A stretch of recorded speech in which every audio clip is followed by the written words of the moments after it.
36 présumés malfrats, communément appelés bébés noirs, ont été présentés au commissariat central de Pointe-Noire ce mardi 31 décembre 2024 par la procureure de la République près le tribunal de grande instance de Pointe-Noire, Stéphanie Souvenir Tibi-Ititi. Des présumés bandits qui ont été appréhendés grâce aux résultats des investissements menés par la police judiciaire.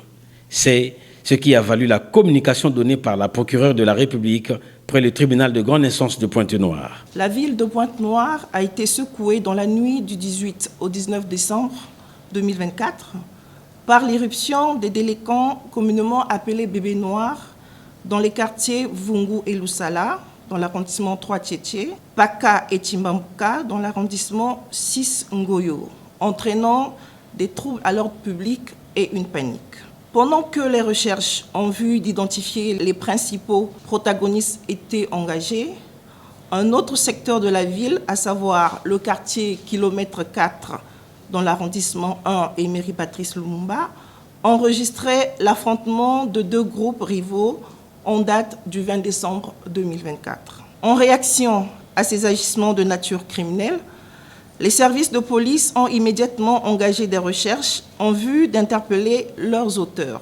Ces investigations ont permis d'identifier formellement les principaux groupes ainsi que leurs leaders. Il s'agit, pour le quartier kilomètre 4, du groupe Caméléon Mobile. Pour le quartier OCH, le groupe Armée du Rail. À Vungu, le groupe 404. À Lusala, le groupe Royaume Mbonza. À Tchétché, le groupe 444. Pour le quartier kilomètre 8, le groupe G8 Brésil. À Paka, le groupe 222. Au marché Paka, le groupe Force Tranquille. Et enfin, pour le marché Timbambuka, le groupe Force Tranquille.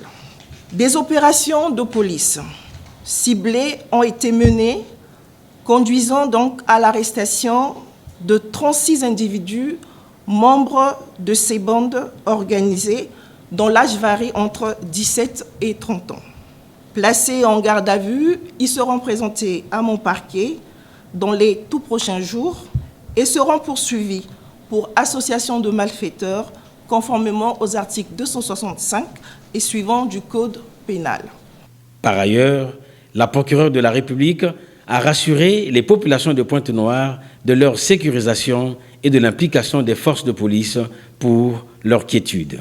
Contrairement aux informations ventilées dans les réseaux sociaux, je tiens à rassurer la population que la ville de Pointe-Noire n'est pas une cité livrée aux bébés noirs.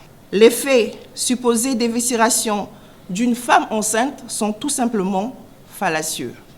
Les forces de sécurité sont à l'œuvre, massivement mobilisées, surtout en cette période festive, pour garantir la sécurité de tous et permettre aux uns et aux autres de célébrer ces moments heureux dans la quiétude. Enfin, ces présumés malfrats seront transférés au parquet de la République pour la suite de la procédure.